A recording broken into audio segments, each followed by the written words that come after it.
shows Norm MacDonald and Charlie Rocket at the Weekend Doug Update studio desk. MacDonald: hello, I'm Norm MacDonald, and we can't settle on something catchy to say to start the segment. President Biden, as he wished a happy birthday to Vice President Kamala Harris Monday, called her a, quote, great president. When the reporter told Biden that he was the one who was actually president, Biden became distracted by the reporter's underage daughter and didn't respond. Rocket: Biden later called Harris the highest-ranking black Indian with Indian background woman in American history to be vice president. He then started referring to the rank of Sacagawea as a red Indian with Indian background before being ushered away from the microphone. MacDonald: Nancy Pelosi's husband Paul was attacked in his home recently. In the news, it has been reported that it was a random, crazed conservative who attacked Paul Pelosi to get at his wife and threaten our democracy. In real life, it was his gay lover. In other news, John Belushi comes out in his underwear and sits next to MacDonald and says, Norm, you have to stop reporting misinformation on your program here. MacDonald: John, why are you in your underwear? Belushi: I'm not in my underwear. An earlier report said I was in my underwear, but it was later retracted.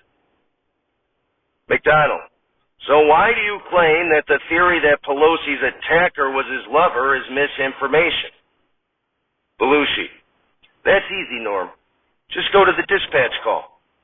In the call, the officer said that Pelosi invited him, and his name is David, and that he was a friend. MacDonald: John, that part of the call actually seems to give credence to the theory that they were lovers. Belushi: There you go, Norm, anti-gay rhetoric. MacDonald: How is it anti-gay to say Paul Pelosi had a gay lover? I know he had a DUI and everything, but is calling Paul Pelosi gay really that insulting to gay people? I mean, they already have Billy Eichner. Belushi: Here, Norm, if the media says it's anti-gay, it's anti-gay. And by the way, does it really matter if Paul Pelosi did have a gay lover? No. So just take from the story all that matters, that conservatives are a threat to democracy. MacDonald: John Belushi, everybody. Applause, applause, applause. Rocket: Immigration officials are now saying that Pelosi's attacker was in the U.S. illegally, although the dispatch call makes it seem as if the immigration officials let him in, that his name was David, and that he was a friend. MacDonald: After the Pelosi attack, Congress is seeking more funding, as it's not cheap to keep spouses in the closet. Rocket: A Chicago man is accused of leaving death threats to the voicemail of Republican candidate for governor of Illinois, Darren Bailey. It's reported the man finally stopped threatening death when he learned that Bailey was a fetus. MacDonald: We're on the verge of the midterm elections, and to talk about those elections with us is former Weekend Doug Update anchor, Buck Henry, in a new segment called Answering the Tough Questions with Buck Henry. Applause, applause, applause. Shows Buck Henry sitting at the desk who says, I'm ready, Normie, ready to answer the tough questions.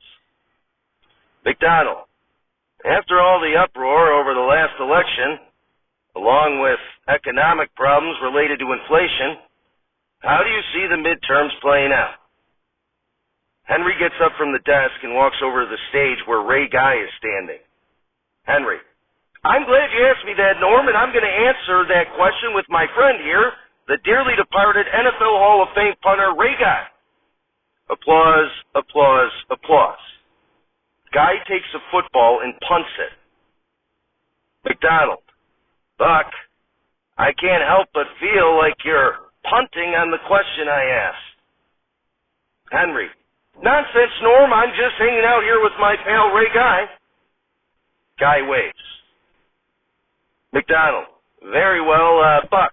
Considering that since 2006, sitting presidents have had a net loss of 165 congressional seats for their party, don't you see the midterms as likely going for the Republicans?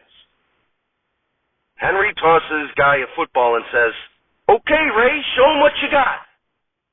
Guy punts the football. McDonald, "Okay, well, Buck, how do you feel about NBC News pulling a report that said that Paul Pelosi didn't indicate there was an emergency to the cops?" Henry, "Sorry, Norm, we're all out of football, so I'm going to go ahead and retract this segment, and let's just pretend it never happened." McDonald, "Okay, then. Buck Henry and Ray Guy, everybody." Applause, applause, applause. Rocket, Kanye West lost nearly all of his endorsements after he tweeted incendiary anti-Semitic rhetoric. After Ye dies, however, Henry Ford plans on giving him a Model T. McDonald, NBA star Kyrie Irving was suspended for at least 5 games for tweeting a link to a video claiming that black people are the original Israelites. While Kyrie was suspended from Nike, Volkswagen is looking to sign him to a new deal. Here to discuss what has gone on with Ye and Kyrie Irving is Denitra Vance. Denitra? Applause, applause, applause. Shows an empty chair where Vance is supposed to be sitting. McDonald is handed a piece of paper and says, "I'm getting word that Miss Vance does not want to talk about the issue. As she wrote, and I quote, 'I'm hoping to get a sitcom from this Saturday Night Alive shit, so I ain't gonna say shit bad about the Jews. And Dead from the Earth, we're not alive.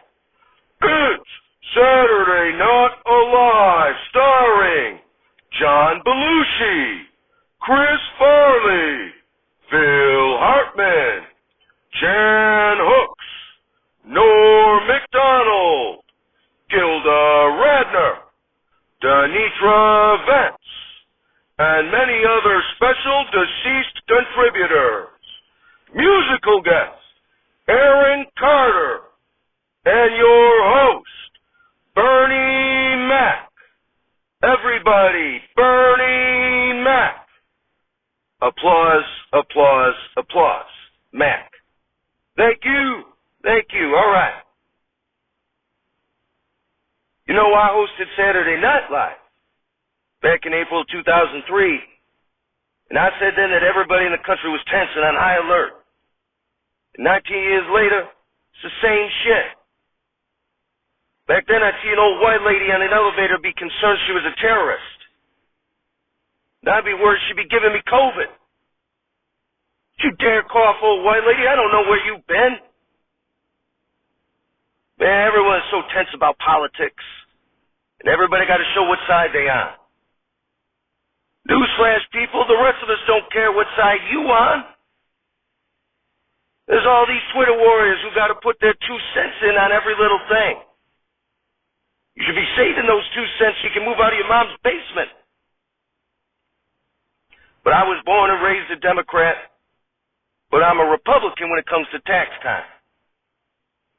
I'd be storming the streets when a cop kills a brother, but then I'd be storming the Capitol when I see my tax bill. Up here, when some old dead cop starts hassling a dead brother, I put on my BSM shirt. Black spirits matter. And then I see my tax bill up here, and I put on my MAGA cap. Make the afterlife great again. Now, for those that remember, I came out here in episode 4 of Saturday Night Live, SNotL, and they had Abraham Lincoln play with my hair and all this other stupid shit. Hey, didn't you hear what Ye said? Blacks are the OG Jews, so you shouldn't be messing with me. Abraham Lincoln comes out. Applause, applause, applause. Lincoln takes off his top hat, bows and says, "Although I don't believe you're Jewish, I nonetheless apologize, Mr. Mack." The producer should have had a better monologue. Mac. Thank you, Abe. Well, that's true. At least he's from the south side of Chicago. A white south sider, though. Almost like a brother living in Lincoln Park. I didn't have no bagpipes on my south side. Instead, there were crack pipes. There were no shamrocks. There were gang spots. On his south side, white boys get away with driving drunk. On my south side, ain't no black person get away with driving black. But things are getting better for black people. Barack Obama was president. Ketanji Brown Jackson is on the Supreme Court. And Herschel Walker's a rich Republican running for senator who doesn't care about black people. We got a great show tonight. The recently departed Aaron Carter is here. So stick around because sooner or later, I'm all about you.